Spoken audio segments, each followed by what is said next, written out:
Olá, boa noite. Sejam muito bem-vindos ao Roda Viva. Estamos ao vivo para todo o Brasil pela TV Cultura e emissoras afiliadas e conectados ao mundo todo por meio das principais plataformas digitais e do app Cultura Play. Este é o nosso quarto programa dedicado às sabatinas com os 5 candidatos à Prefeitura de São Paulo mais bem posicionados nas pesquisas de intenções de votos. A ordem das entrevistas foi definida em sorteio, realizado pela TV Cultura no último dia 6, na presença de representantes das campanhas. Em todos esses programas, nós contamos com a checagem em tempo real das respostas dos candidatos, feita pela agência Aos Fatos. Recebemos hoje o candidato do PRTB, Pablo Marçal. Pablo Henrique Costa Marçal nasceu em 18 de abril de 1987 em Goiânia, Goiás. É conhecido por seu trabalho como coach e influenciador digital. Chegou a ser pré-candidato à presidência em 2022 pelo PROS, Partido Republicano da Ordem Social. Mas a candidatura foi retirada pelo partido.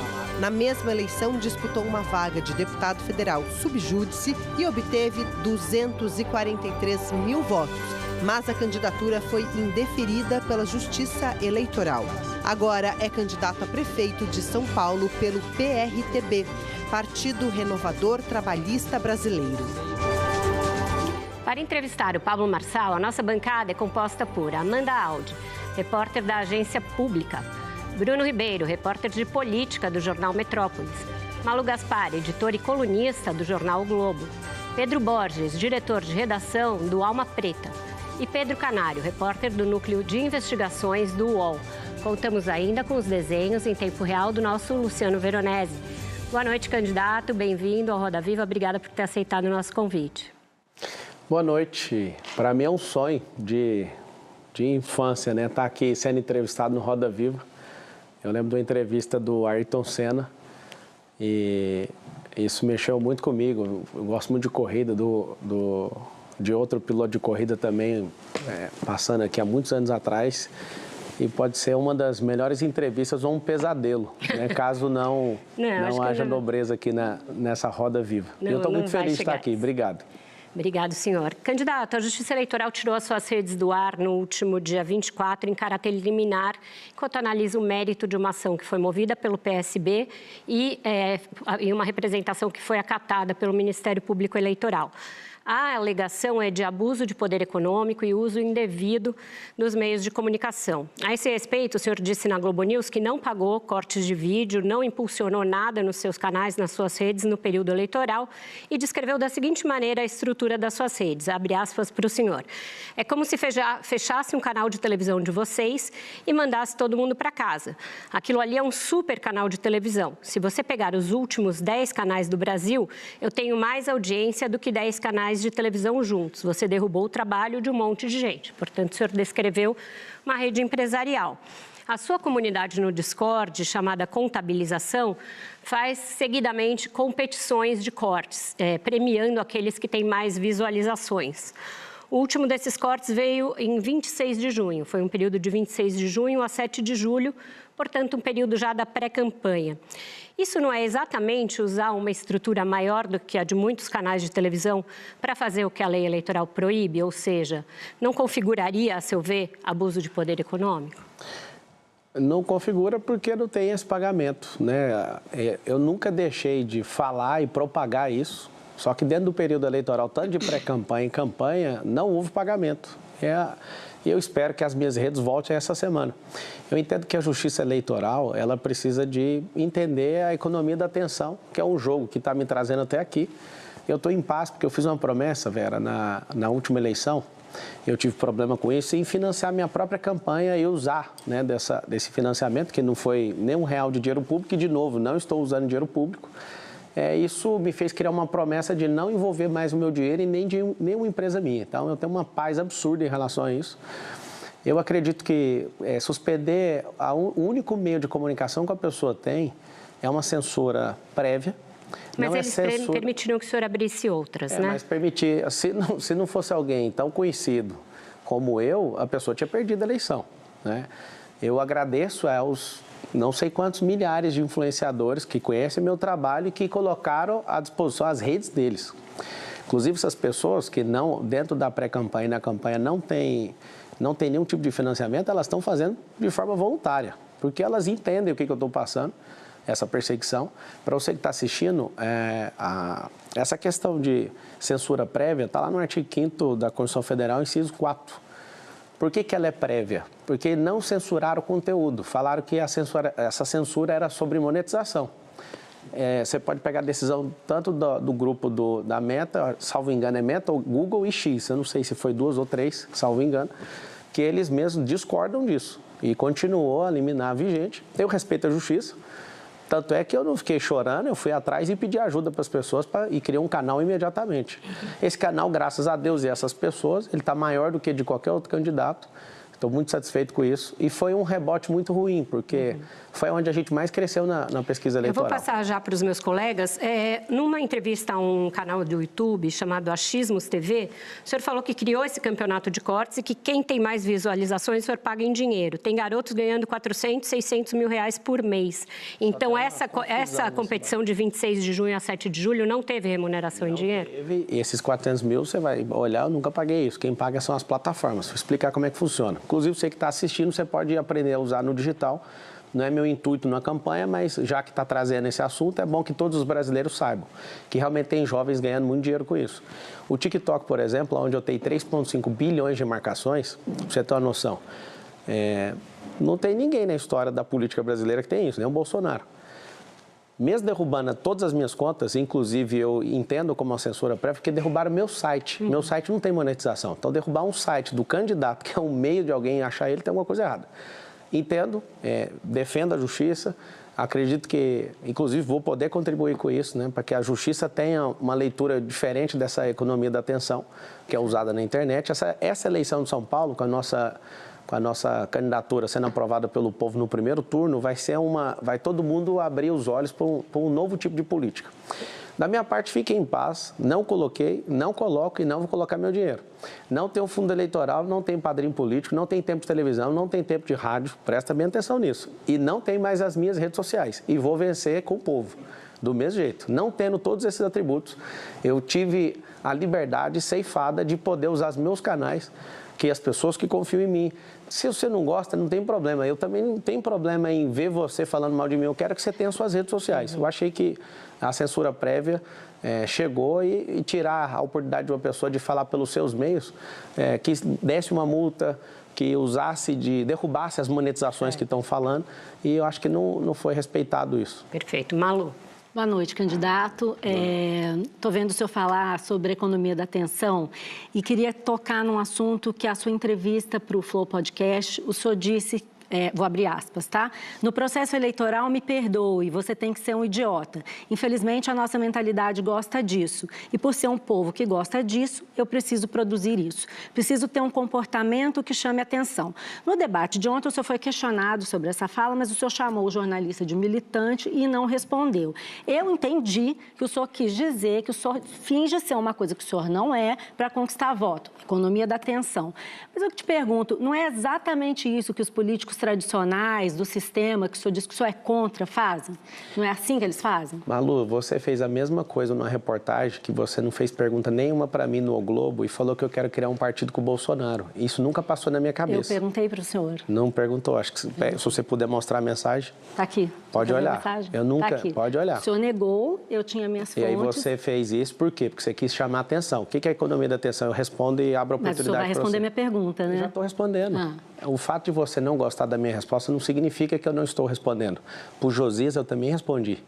Eu falei que vocês fazem esse jogo, chama clickbait na internet. Joga uma headline, destrói a pessoa e depois vê o que vai dar.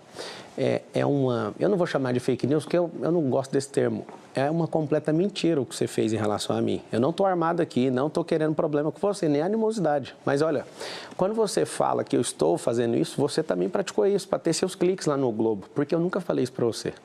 Eu nunca passou na minha cabeça. Você vai me ensinar a fazer jornalismo, não, é isso eu vou te responder naquilo que você está perguntando. Eu não tenho intenção de ser jornalista, eu sou prefeito de São Paulo, próximo prefeito. E eu quero mostrar para as pessoas que fica entalado aqui.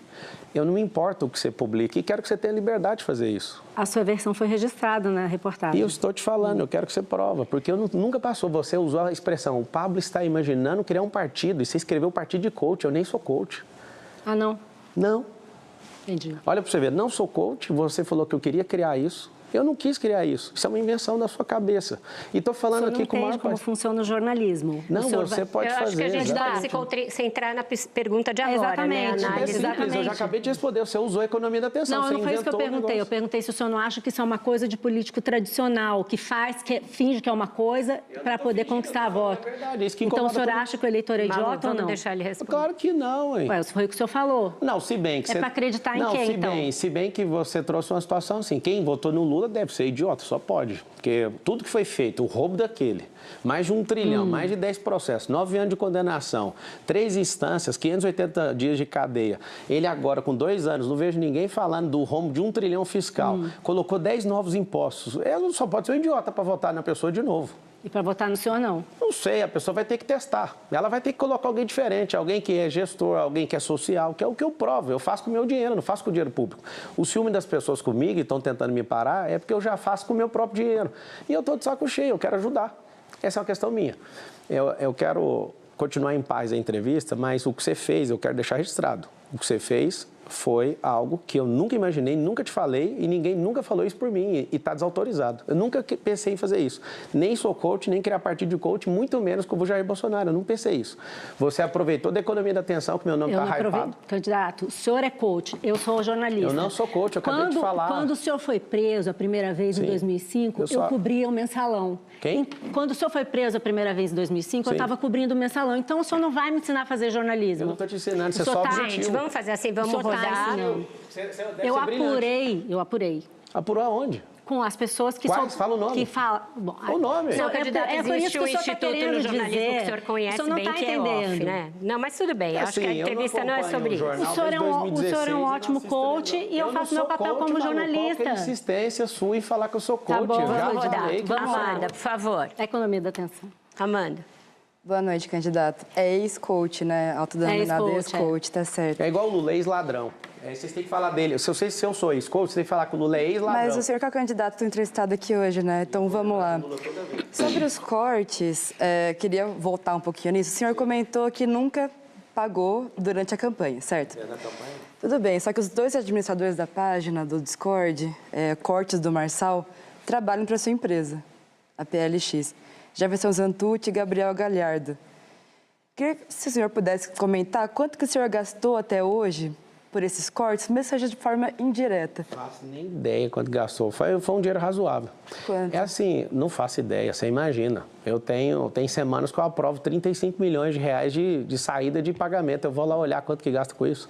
Tem um universo empresarial de dezenas de empresas. Você me pedir isso, eu tenho que ligar para o contador para pegar e não tem problema nenhum em mostrar isso.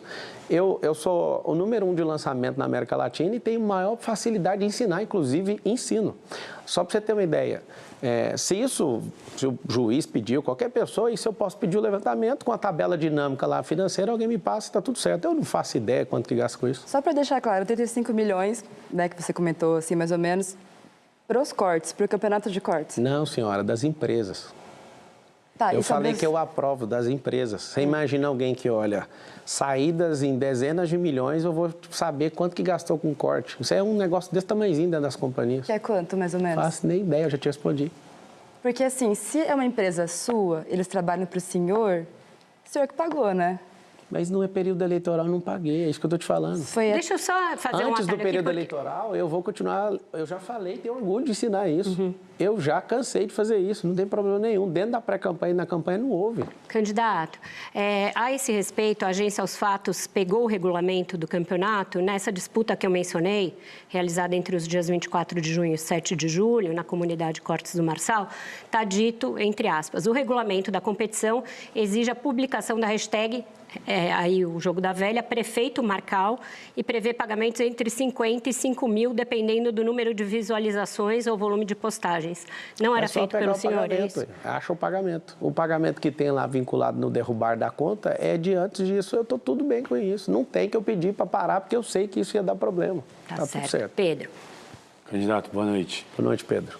Candidato, tentar falar sobre propostas. Olhando para o seu plano de governo, olhando principalmente para a questão do lixo.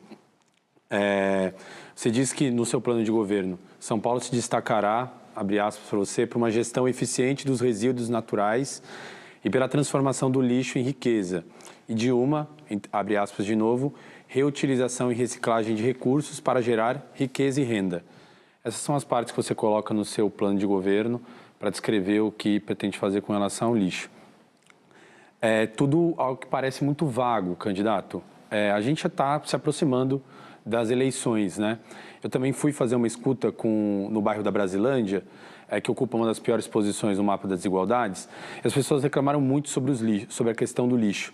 Eu queria saber qual que é a sua proposta para a questão do lixo, sobretudo nas periferias, e também com relação ao seu orçamento para isso. Porque no seu plano de governo as coisas ficam, minha sensação, candidato, ficam muito vagas. E tem pouca coisa colocando, por exemplo, quanto que vai ser investido aqui e ali. Então, eu queria que o senhor explicasse um pouco a sua proposta. Do jeito que você leu aí, eu falei que a gente vai transformar o lixo em riqueza. Isso. Então, o dinheiro já vem do próprio lixo. A gente quer transformar, você vai olhar na mobilidade, transformar a frota, isso vai levar mais de uma década, né? Que isso tem a ver com contratos e tem que seguir o Pacta Sunt Servanda, que do latim significa os acordos devem ser cumpridos com as empresas que já estão aí. A gente quer transformar a frota inteira em ônibus de hidrogênio. E a gente consegue transformar o lixo em hidrogênio. Para isso, a Prefeitura vai pedir a ajuda do Congresso Nacional, porque tem alguma coisa vinculada com a legislação federal. Só que o próprio dinheiro do lixo já está no lixo. Agora, a gente precisa de levar a sério esse assunto, porque as pessoas elas não foram educadas em relação ao lixo. Não tem isso na formação básica, nós vamos colocar isso. Eu preciso de tanto de problema, preciso do Congresso Nacional, preciso de ensinar isso na escola.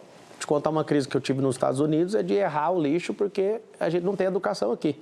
E aí você erra a sacola, o caminhão de lixo não pega. Eu tenho uma casa em Orlando e eu falei, caramba, por que aqui em Orlando, ou melhor lá, as pessoas respeitam o pare, aqui as pessoas não respeitam, por que lá separa o lixo direitinho? Por quê? Porque tem que investir isso na educação, primeira coisa. Você anda numa cidade suja do jeito que está hoje, a gente claramente não ensinou nosso povo em relação a isso. Então, você olha... Desculpa, candidato. Você olha a situação do lixo, quando tem um interesse de grandes companhias que estão aí 20, 30 anos na cidade, eles não têm interesse em mudar nada e fazer nada de novo, nada disruptivo em relação ao lixo. Por quê? Porque contratos que precisam ser revisados e a gente precisa ter coragem de tratar disso. Senão a gente não vai conseguir. Agora você imagina eu transmitir a energia do lixo para mover os ônibus. Então não vai ter orçamento a mais no que diz respeito. O orçamento vai vir... Só de tirar a companheirada já vai sobrar dinheiro. Porque, assim, a falsa vinculação da máquina, para você que vai votar no 28, no dia 6, como punição para esse consórcio comunista do Brasil que está instaurado aqui em São Paulo, você tem que saber que tirar esse grupo político que está aí, com mais de 12 partidos políticos, com toda a prefeitura loteada, já vai dar economia. A gente revisar todos os contratos da prefeitura, teremos mais economia. Trazer emendas de deputados, para você ter uma noção, são 70 deputados federais que tem no estado de São Paulo. Uma forma de gerar receita, se aumentar R$1 de imposto nas suas costas, é ir atrás de alguns deputados e trazer recursos para dentro da cidade. A maioria dos deputados federais levam para os interiores de São Paulo. Por quê? Eles trocam o dinheiro dessas emendas. Tem deputados que votam com o governo que pode chegar a ter 500 milhões, salvo engano, de 350 a 500 milhões de reais de emenda ao longo de 4 anos. Eu sei como gerar receita, dando louvor para esses caras, colocando eles lá ali na Zona Norte que você falou de Brasilândia e falar, ó, essa área aqui eu quero investimento seu e vou te dar glória, porque o poder precisa distribuir glória, a glória. O que é glória e louvor, candidato, a glória em termos a glória de de um deputado de falar assim, ó, o prefeito reconhece que o recurso veio para cá, é o que o vereador faz e pôr aquela faixa, ao invés de você pôr a faixa, alguém ter a capacidade de reconhecer que o recurso veio pela pessoa. Igual, por exemplo, o Nelson Williams está aqui, ó, o maior advogado do Brasil, eu convidei ele está em uma causa minha, é dar glória para alguém que é um dos mais poderosos causídicos, e obrigado por você ter aceito meu convite de estar aqui, Nelson. Então a gente ainda não tem orçamento, né, para o lixo? Não, nós temos. Para as pessoas que estão nos assistindo, você que vai votar no dia 6, você tem que entender o seguinte, burocracia, companheirada, corrupção, ineficiência, falta de virtualização na Prefeitura de São Paulo tem comido o dinheiro público. A gente precisa cumprir um primeiro ano né, que tem que praticamente carregar as decisões da legislatura anterior, que é a Câmara dos Vereadores, e todas as decisões que o prefeito anterior, que no caso o Ricardo Nunes, tomou. A gente, nesse primeiro ano, não vai ter esse tanto de coisa que a gente imagina, mas a gente organiza a casa com uma coisa, austeridade. Todo governo de direita, todo governo conservador, ele é austero. O que ele tem que fazer? Ele tem que enxugar a máquina e dar prioridade para aquilo que faz mais sentido. Eu vou te falar o que faz mais sentido. Zerar essa fila de 447 mil pessoas que estão precisando de exame. Vamos fazer o seguinte, candidato, a gente fala dos outros assuntos nas próximas perguntas, porque ele perguntou de lixo, acho que o senhor já respondeu. Eu queria ouvir Vamos lá. Tudo bem, candidato? Bruno. Tá bom. Boa noite. Vamos lá, Bruno. Boa noite. Candidato, eu quero fazer uma pergunta para o senhor sobre transparência, um pouco em cima do plano de governo também. O seu plano de governo tem um item lá específico, a prefeitura digital, transparente e pública. E em uma sabatina recente que o senhor fez para a CNN, se não estou errado, o senhor falou que no seu governo ainda vai ter uma coisa a mais ali, que é as reuniões que o senhor tiver no seu gabinete vão ser transmitidas, mais ou menos da forma como o senhor faz hoje em dia.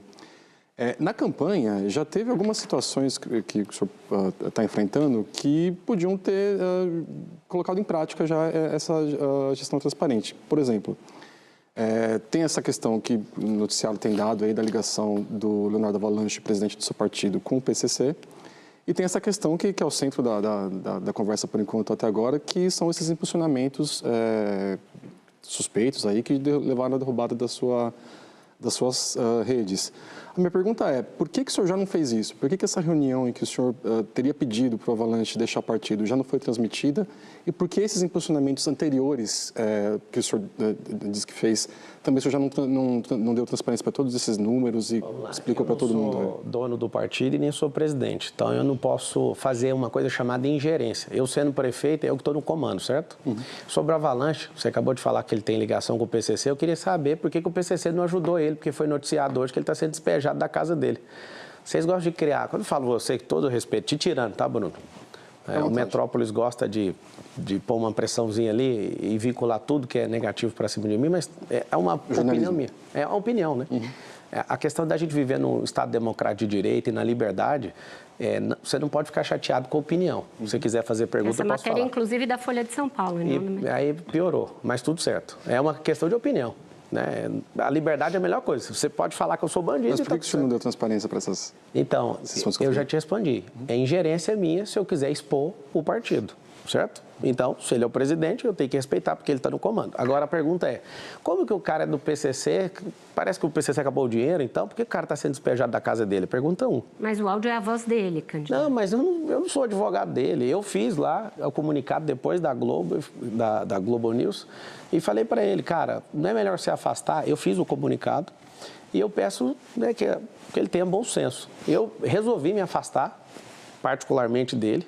Estou seguindo minha campanha em paz, porque para mim é constrangedor o tempo inteiro ter que responder essas questões, mas fica essas perguntas, né? Na minha vida particular eu não mostro tudo, mas reuniões onde eu tenho certeza que as pessoas vão querer me colocar com o pescoço numa forca, eu vou ligar a câmera para mostrar assim. Vai ser o tempo inteiro? Não precisa ser o tempo inteiro. É mais para ter um sistema de defesa. E eu sei que vocês vão me cobrar isso por longos 4 anos de governo. Eu faço questão de transmitir muita coisa. Tem coisas que são estratégia da prefeitura que não precisa de abrir para as pessoas. Então, e com relação às contas? Oi? As contas dos impulsionamentos? Eu já falei, não tenho dinheiro pago. Não dá para abrir esses dados para a gente? Já está aberto, está lá no processo. É só pesquisar no terreno, não tem segredo de justiça não, pode olhar lá, só pegar lá. Pedro, tem a defesa, tem tudo, tem a gente. É que o senhor não sabia nem o valor total. Não, mas aí o que eu paguei até hoje, a pergunta dela é o que eu paguei até hoje. Imagina se eu vou te responder isso. É só pedir isso num processo, para mim tá tudo certo. Bruno, para fechar a roda. Pedro. Bruno, não, Pedro. Tudo bem, candidato? Tudo ótimo.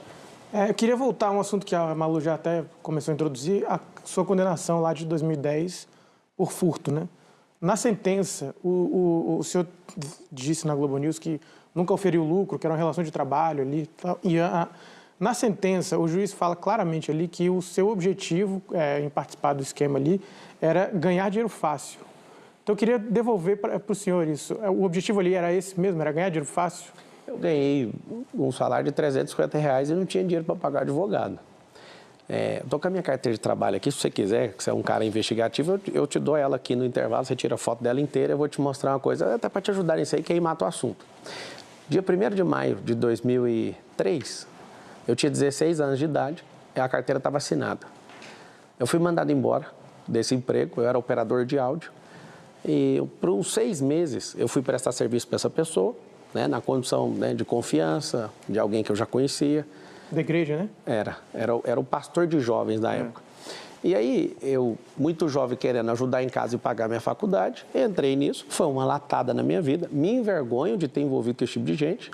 Só que na hora que acabou isso, eu fui processado, né, por longos 13 anos, isso foi assustador para mim. Você vai pegar a minha carteira de trabalho, no mesmo ano, está registrado como atendente call center. E eu fiquei quase 8 anos numa companhia. E aí, o que acontece? Se eu fosse o bandido e quisesse dinheiro fácil, eu ia arrumar serviço de carteira assinada para quê? Então, você pega meu imposto de renda, você vai ver que está ali declarado o que eu ganhei na carteira. E fui crescendo e fui um dos melhores funcionários dessa companhia.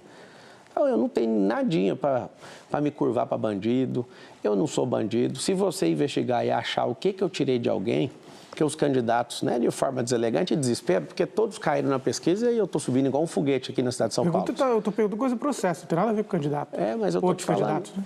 Mas é eu que faço a resposta, Pedro. Você faz a pergunta, eu faço a resposta. Se você quiser interferir, eu vou interferir no meio da pergunta. Então, posso terminar? Claro. Então, vamos lá. Eu tenho uma história de trabalho digna. Tem 13 anos da minha entrada de carteira de trabalho até a minha saída. 13 anos, certo? Os candidatos falam, você roubava velhinhas. Eu nem sei quem são essas pessoas. Eu trabalhei para um cara, que esse cara fez isso, inclusive cumpriu cadeia, foi condenado. Eu fui prescrito porque não tinha nenhum crime na minha vida antes disso. Inclusive, eu não dei conta de ter uma defesa... O senhor prescreveu por causa da idade. É porque se você tiver antecedente, você não deixa responder, cara. Eu fiz direito para ouvir o que você está querendo me explicar. Deixa eu terminar de responder, ué. Fiquei 5 anos na academia, deixa eu te ensinar. Você tem atenuante se você não tiver nenhuma passagem antes. Eu nunca tinha passagem. Então, se você deixasse eu responder, eu ia te explicar que isso é um atenuante. Segundo, menor de 21 anos. E você sabe o que aconteceu? Se eu tivesse uma defesa técnica, se eu tivesse um Nelson Williams que está sentado aqui, eu nunca ia ser condenado nisso aí. Sabe por quê? Porque a condenação foi na primeira instância. A gente não chegou aí para o trânsito em julgado. Significa o quê? Não existe condenação transitada em julgado. Não, porque por isso que eu estou te explicando. Então, eu termino a resposta te falando. Isso não vai diminuir nenhum brilho. A imprensa está pegando áudio disso. Eu já não fui condenado, prescrito, e não foi nem transitado julgado. Eu estou em paz em relação a isso. Certo. Sabe, ano que vem vai fazer 20 anos disso. E todas as vezes que vocês tocarem nisso, eu vou dar uma ferida. Precisamos revisitar os áudios do Petrolão, do Mensalão, e reviver a moralização desse país. E eu te agradeço pela pergunta, Pedro. Então, com isso, a gente fecha o nosso primeiro bloco do Roda Viva com o candidato Pablo Marçal. Vai para um breve intervalo e volta já já. Não sai daí.